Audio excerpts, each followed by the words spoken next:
여러분 상상해 보세요. 고작 12살 소년이 하루아침에 조선의 왕이 된다면 어떨까요? 1452년 5월 조선 궁궐은 깊은 슬픔에 잠겼습니다. 재위 2년 3개월 만에 문종이 갑작스럽게 세상을 떠났기 때문입니다. 39에 이른 나이였죠. 그리고 왕위는 고작 12살의 어린 왕세자 바로 단종에게 넘어갔습니다. 실록에 따르면 단종은 1441년에 태어나 아버지 문종과 어머니 현덕왕후 사이의 맏아들이었습니다. 하지만 불행하게도 어머니는 단종이 태어난 지 이틀 만에 세상을 떠났죠. 그리고 이제 아버지마저 잃게 된 것입니다. 한순간에 고아가 되어버린 12살 소년. 그 마음이 얼마나 외로웠을까요? 궁중 대신들은 큰 걱정에 사로잡혔습니다.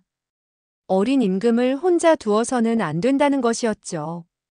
특히 당시 실세였던 수양대군은 조카를 위한다는 명목으로 서둘러 왕비 간택을 추진했습니다. 1454년 1월 운명적인 만남이 시작됩니다. 민간에서는 이렇게 전해집니다. 간택 과정에서 여러 규수들이 궁궐로 불려왔는데 그 중에서도 송현수의 딸이 특별히 눈에 띄었다고 합니다. 바로 정순왕후 송씨였죠. 실록에 기록된 사실에 따르면 정순왕후는 1440년에 태어나 단종보다 한 살 많은 누나 같은 존재였습니다. 본관은 여산, 아버지는 열양부원군 송현수였고요. 어려서부터 성품이 공손하고 검소하다는 평가를 받았습니다. 혹시 두 어린 마음이 처음 만났을 때 어떤 기분이었을까요? 야사에 따르면 처음 만난 단종과 정순왕후는 서로를 보며 묘한 친근감을 느꼈다고 합니다. 단종에게는 어머니를 일찍 잃고 아버지마저 떠난 상황에서 또래의 정순왕후가 큰 위안이 되었을 것입니다. 정순왕후 역시 갑작스럽게 왕비가 되어야 하는 부담감 속에서 자신보다 어린 남편을 보며 보호 본능을 느꼈을지도 모르죠. 1454년 2월 19일 드디어 혼례가 치러집니다. 14살 정순왕후와 13살 단종의 결혼이었죠. 상상해보세요. 어른들의 정치적 계산으로 만들어진 혼인이었지만 두 어린 마음은 서로를 향해 열려 있었을 것입니다. 민간 전승에 따르면 단종과 정순왕후는 궁궐 안에서 또래 친구처럼 지냈다고 합니다. 단종은 총명했지만 어린 나이에 왕의 무거운 책임을 져야 했고 정순왕후는 그런 남편을 따뜻하게 보살폈다는 이야기가 전해집니다. 야사에는 이런 이야기도 있습니다. 단종이 정사에 지쳤을 때면 정순왕후와 함께 궁궐 뒷뜰을 거닐며 이야기를 나누곤 했다고 해요. 두 사람은 서로에게 솔직한 마음을 털어놓을 수 있는 유일한 존재였을 것입니다. 어린 임금에게 정순왕후는 아내이자 친구이자 든든한 동반자였겠죠. 하지만 이런 평화로운 나날들 뒤에는 어두운 그림자가 드리워지고 있었습니다. 바로 수양대군의 야망이었죠. 실록에 따르면 수양대군은 이미 1453년 계유정난을 일으켜 김종서, 황보인 등 단종의 보좌 신하들을 제거했습니다. 어린 조카 단종은 점점 고립되어 갔고 실제 권력은 수양대군이 장악하게 되었죠. 그때 단종과 정순왕후는 무엇을 느꼈을까요? 믿었던 삼촌이 점점 멀어져 가는 것을. 민간에서는 이렇게 전해집니다. 단종이 종종 자미당 난간에 서서 할아버지 세종대왕을 그리워했다고 해요. 실록에도 기록된 일인데 단종이 할바마마께서 살아계셨다면 나에 대한 사랑이 어찌 적겠는가? 라며 탄식했다고 합니다. 그 모습을 본 시종들이 모두 슬피 울었다고 하죠. 그런 단종을 보며 정순왕후의 마음은 얼마나 아팠을까요? 야사에 따르면 정순왕후는 밤마다 단종의 손을 잡으며 위로의 말을 건넸다고 합니다. 하지만 두 어린 부부가 할 수 있는 것은 서로를 위로하는 것뿐이었죠. 1455년 드디어 그 순간이 왔습니다. 수양대군이 더 이상 기다릴 수 없다고 판단한 순간이었죠. 실록에 명확히 기록된 사실에 따르면 1455년 6월 11일 단종은 수양대군에게 왕위를 넘겨주고 상왕이 되었습니다. 겨우 3년의 재위 기간이었죠. 하지만 이것은 단순한 양위가 아니었습니다. 사실상의 왕위 찬탈이었죠. 계유정난 이후 점점 권력을 장악해온 수양대군이 마침내 조카의 왕위를 빼앗은 것입니다. 상상해보세요. 14살 단종과 15살 정순왕후가 그 순간 무엇을 느꼈을까요? 민간 전승에 따르면 양위식 당일 단종과 정순왕후는 손을 꼭 잡고 있었다고 합니다. 두 사람 모두 앞으로 어떤 일이 벌어질지 불안해했겠죠. 믿었던 삼촌이 이제는 새로운 왕이 되어 자신들을 내려다보고 있었으니까요. 실록에 따르면 단종이 상왕이 되면서 정순왕후는 의덕왕대비로 책봉되었습니다. 왕비에서 왕대비가 된 것이죠. 하지만 이는 명목상의 지위 상승일 뿐 실제로는 권력에서 완전히 멀어진 것이었습니다. 왕위를 빼앗긴 단종과 정순왕후는 수강궁으로 거처를 옮겼습니다. 야사에 따르면 수강궁에서의 생활은 이전과는 완전히 달랐다고 합니다. 예전에는 신하들이 끊임없이 드나들며 정사를 의논했지만 이제는 적막한 정적만이 궁궐을 감쌌죠. 민간에서는 이렇게 전해집니다. 단종은 자주 정순왕후와 함께 궁궐뜰을 거닐며 옛날 이야기를 했다고 해요. 왕이었을 때의 추억, 할아버지 세종대왕과의 기억들을 되짚어보면서 위로받고자 했겠죠. 하지만 두 사람에게는 서로가 있었습니다. 세상이 등을 돌려도 서로만은 믿을 수 있었으니까요. 실록에는 이런 기록도 있습니다. 단종이 상왕이 된 후에도 일부 신하들은 여전히 그를 진정한 왕으로 여겼다고 해요. 특히 지편전 학사들과 사육신으로 불리는 충신들은 단종 복위를 위해 비밀리에 계획을 세우고 있었습니다. 야사에 따르면 정순왕후는 이런 움직임을 어느 정도 알고 있었다고 합니다. 하지만 어린 나이에 무엇을 할 수 있었겠어요? 다만 단종이 혹시라도 위험에 빠질까봐 밤잠을 설쳤다는 이야기가 전해집니다. 혹시 세조도 조카에 대한 미안함이 있었을까요? 야사에는 흥미로운 이야기가 전해집니다. 세조가 가끔 수강궁을 방문해서 조카 부부의 안부를 물었다고 해요. 권력을 빼앗기는 했지만 그래도 혈육에 대한 정은 남아 있었을지도 모르죠. 민간 전승에 따르면 세조는 단종과 정순왕후에게 좋은 대우를 해주려고 했다고 합니다. 하지만 정치적 상황상 한계가 있었겠죠. 왕위를 찬탈한 입장에서 전 왕을 너무 우대할 수는 없었을 테니까요. 하지만 단종과 정순왕후의 마음은 어땠을까요? 실록에는 직접적인 기록이 없지만 야사에 따르면 두 사람은 세조를 만날 때마다 복잡한 감정을 느꼈다고 합니다. 한때는 믿었던 삼촌이지만 이제는 자신들의 운명을 좌우하는 존재였으니까요. 1456년 봄 궁궐에는 긴장감이 감돌기 시작했습니다.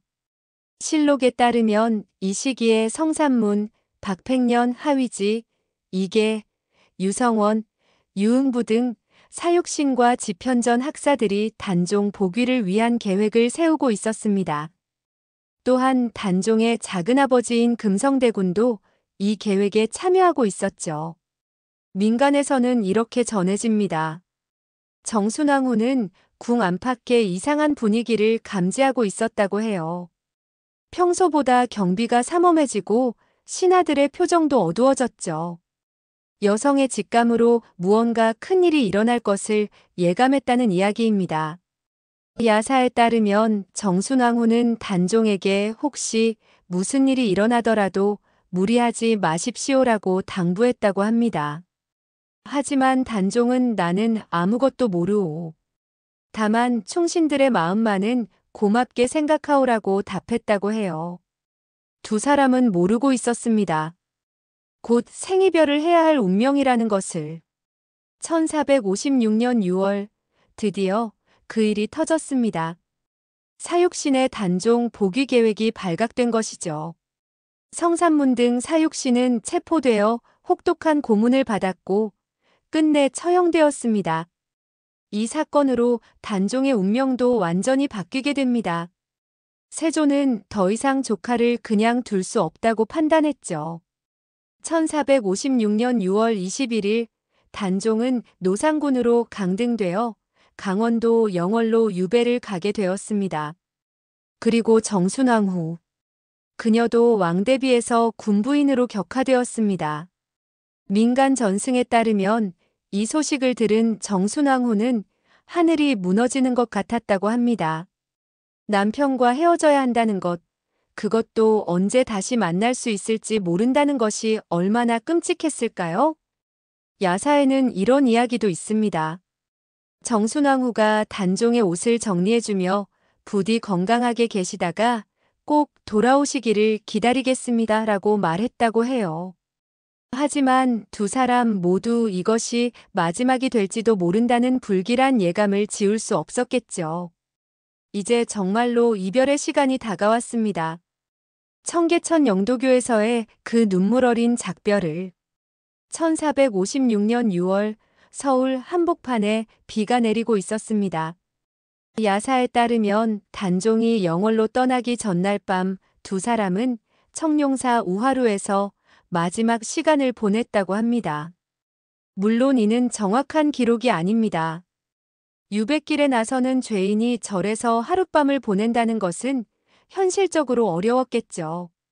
하지만 민간에서는 이런 이야기가 전해져 내려왔습니다. 만약 그 밤이 정말 있었다면 두 사람은 무슨 이야기를 나누었을까요? 민간 전승에 따르면 정순왕 후는 밤새 단종의 손을 잡고 앉아 있었다고 합니다. 말없이 그저 서로의 온기를 느끼며 16살과 15살 아직 어린 부부에게는 이 상황이 너무나 가혹했겠죠. 야사에는 이런 대화도 전해집니다. 전하, 영월은 산이 깊다고 들었습니다.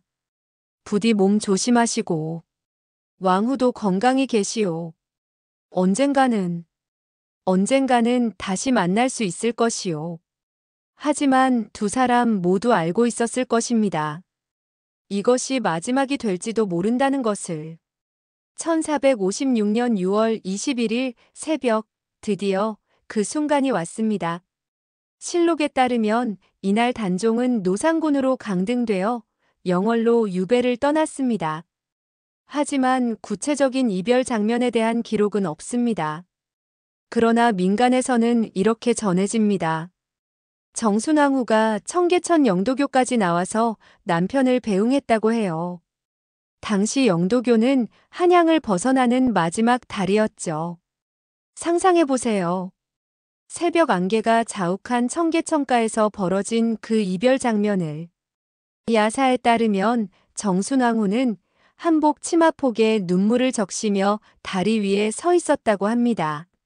멀어져가는 단종의 뒷모습을 끝까지 바라보면서. 민간 전승에는 이런 이야기도 있습니다. 단종이 다리를 건너다가 뒤를 돌아보았는데 정순왕 후가 두 손을 모아 절을 하고 있었다고 해요. 그 모습을 본 단종도 말 위에서 깊이 고개를 숙여 인사를 했다고 합니다. 그렇게 두 사람은 영영 헤어졌습니다.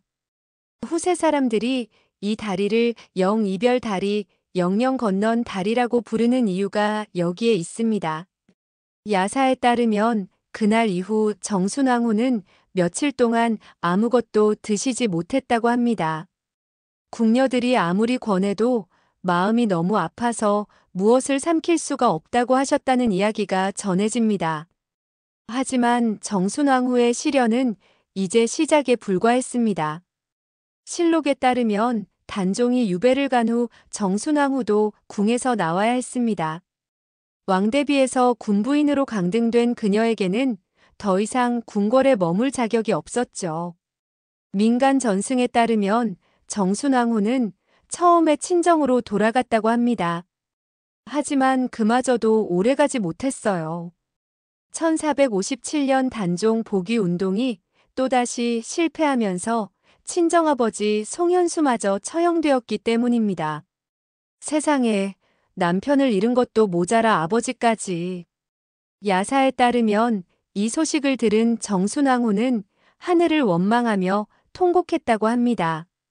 내가 무슨 죄를 지었기에 이런 벌을 받는단 말인가라고 하면서. 실록에 기록된 사실에 따르면 이때 정순왕후는 서인으로 강등되었습니다. 심지어 일부 문헌에서는 노비 신분까지 떨어졌다고 기록하기도 하죠. 조선의 왕비였던 사람이 하루아침에 천민이 된 것입니다. 더욱 가슴 아픈 것은 이런 상황을 이용하려는 사람들이 있었다는 사실입니다.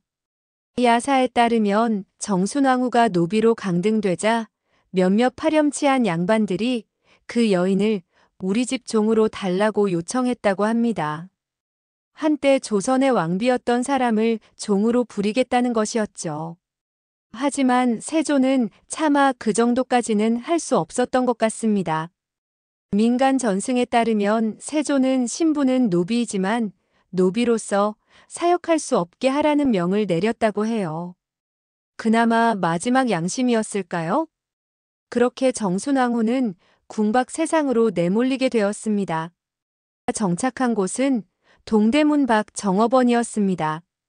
실록에 따르면 정업원은 왕가에서 관리하던 절로 부군을 잃은 후궁들이 출궁하여 여생을 보냈던 곳입니다. 현재의 종로구 숭인동에 있는 청룡사가 바로 그 정업원이 있던 터입니다. 민간 전승에 따르면 정순왕후는 이곳에서 머리를 깎고 비구니가 되어 살았다고 합니다. 자신을 따르던 궁녀와 시녀 5명과 함께 말이죠. 상상해보세요. 한때 조선 최고의 자리에 있던 여인이 이제는 작은 암자에서 목탁 소리를 들으며 살아가는 모습을.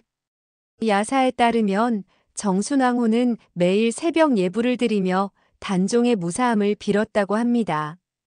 아직은 남편이 살아있다고 믿고 있었거든요. 하지만 1457년 10월 청천벽력 같은 소식이 들려왔습니다. 단종이 세상을 떠났다는 소식이었습니다. 실록에 따르면 1457년 10월 24일 단종은 영월에서 17세의 나이로 사망했습니다. 공식적으로는 자결이라고 기록되어 있지만 실제로는 사약을 받은 것으로 여겨집니다. 민간 전승에 따르면 이 소식을 들은 정순왕후는 그 자리에서 기절했다고 합니다. 깨어난 후에는 며칠 동안 아무 말도 하지 않고 멍하니 앉아 있었다고 해요. 17살. 아직 꽃다운 나이였는데. 야사에는 이런 이야기가 전해집니다. 정순왕후가 처음으로 입을 연 말이 이제 내가 무엇을 위해 살아야 한단 말인가였다고 해요.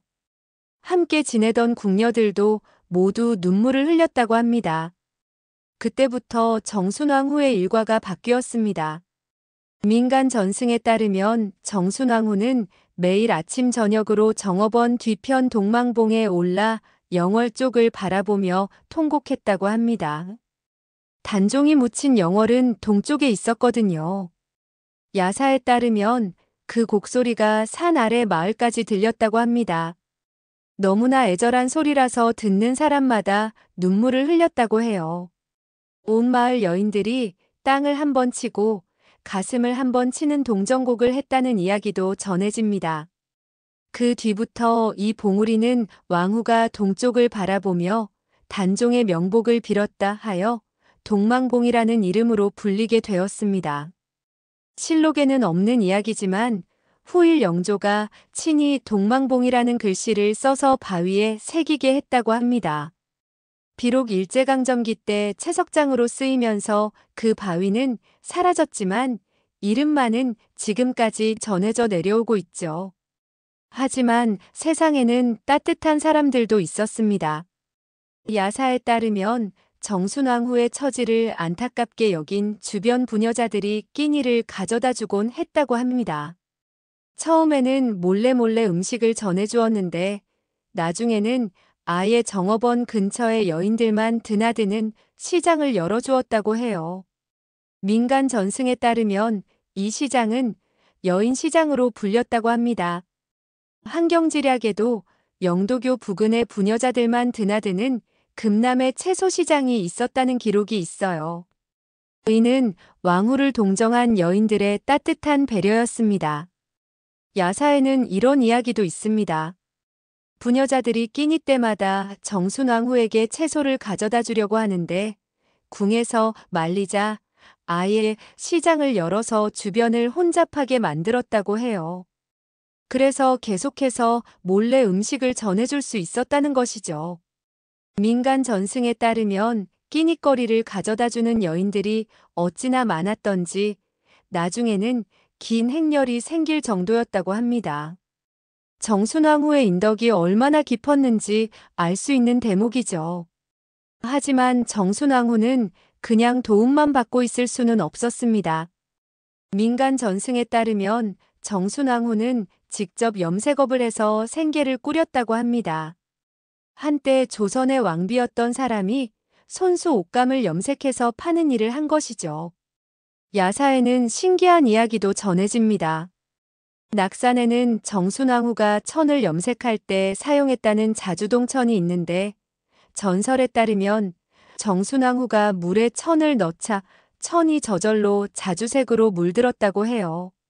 물론 이는 전설이겠지만 정순왕후가 얼마나 정성스럽게 일했는지를 보여주는 이야기가 아닐까요? 민간에서는 이렇게도 전해집니다. 정순왕후가 염색한 옷감은 색깔이 특별히 곱고 오래갔다고 해요. 그래서 사람들이 일부러 찾아와서 사갔다는 이야기도 있습니다. 정순왕후는 단종에 대한 사랑을 평생 지켰습니다. 민간 전승에 따르면 정순왕후는 단종이 죽은 후 평생 무명옷만 입었다고 합니다. 화려한 옷은 절대 입지 않았죠. 또한 고기와 생선도 먹지 않고 채식만 했다고 해요.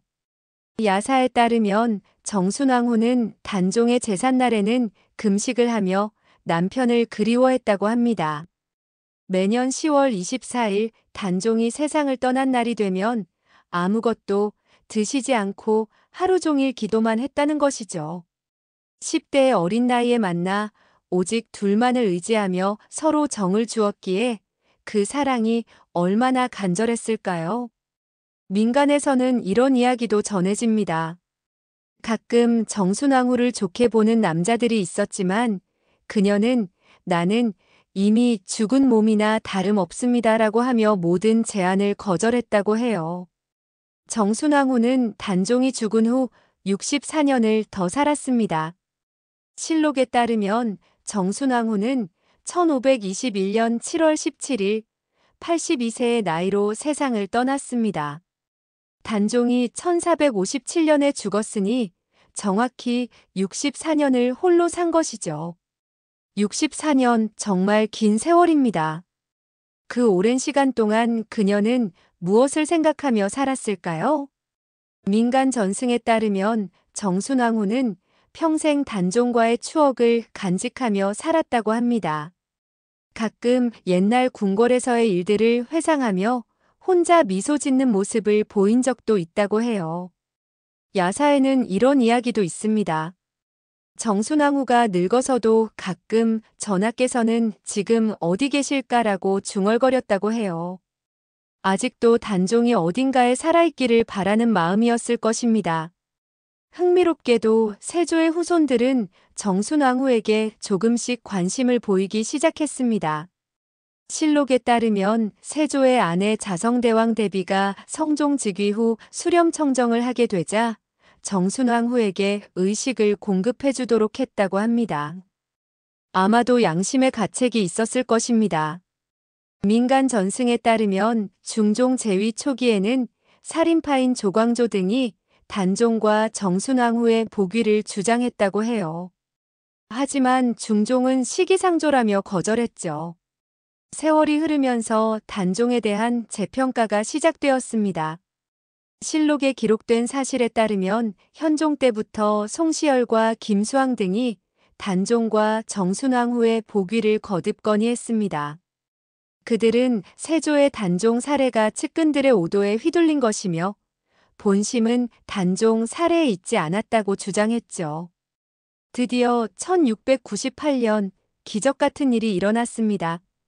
실록에 따르면 이해 12월 7일 단종과 정순왕후가 복위되어 시호를 받고 종묘 영령전에 신의가 모셔졌습니다. 단종이 죽은 지 241년, 정순왕후가 죽은 지 177년 만의 일이었죠. 이때 정순왕후의 능호를 사릉이라 했는데 이는 억울하게 죽은 남편을 사모한다는 뜻에서 지은 것입니다. 하지만 여전히 한 가지 아쉬운 점이 있었습니다.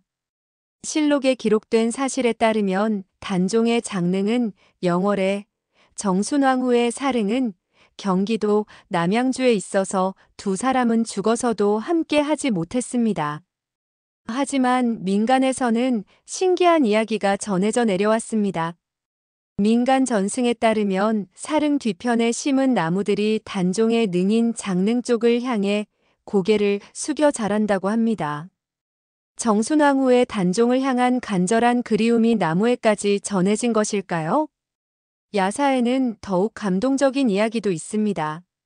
사릉에 심어진 소나무들이 하나같이 가지를 동쪽으로 향하고 있는데 이는 왕후가 남편이 있는 영월 쪽을 바라보기 때문이라는 것이죠. 이 전설이 얼마나 많은 사람들의 마음을 움직였는지 1999년 4월 9일 특별한 일이 벌어졌습니다.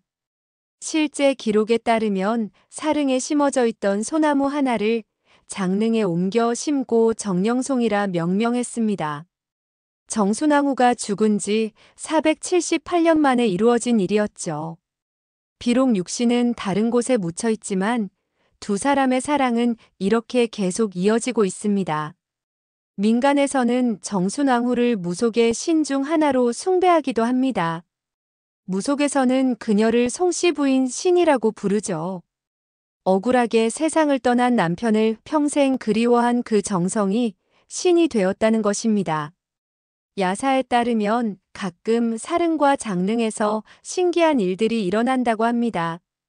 두 곳에서 동시에 무지개가 뜨거나 이상한 꿈을 꾸는 사람들이 있다는 것이죠. 물론 과학적으로 증명할 수는 없는 이야기들이지만 어쩌면 정순왕후와 단종은 지금도 어딘가에서 함께 있을지도 모릅니다. 단종과 정순왕후의 이야기는 이렇게 끝이 납니다. 어린 나이에 만나 3년이라는 짧은 시간을 함께 보냈지만 그 사랑은 500년이 넘는 세월 동안 사람들의 마음속에 살아 있습니다. 권력의 욕망 앞에 무너진 순수한 사랑, 64년을 기다린 한 여인의 절절한 그리움.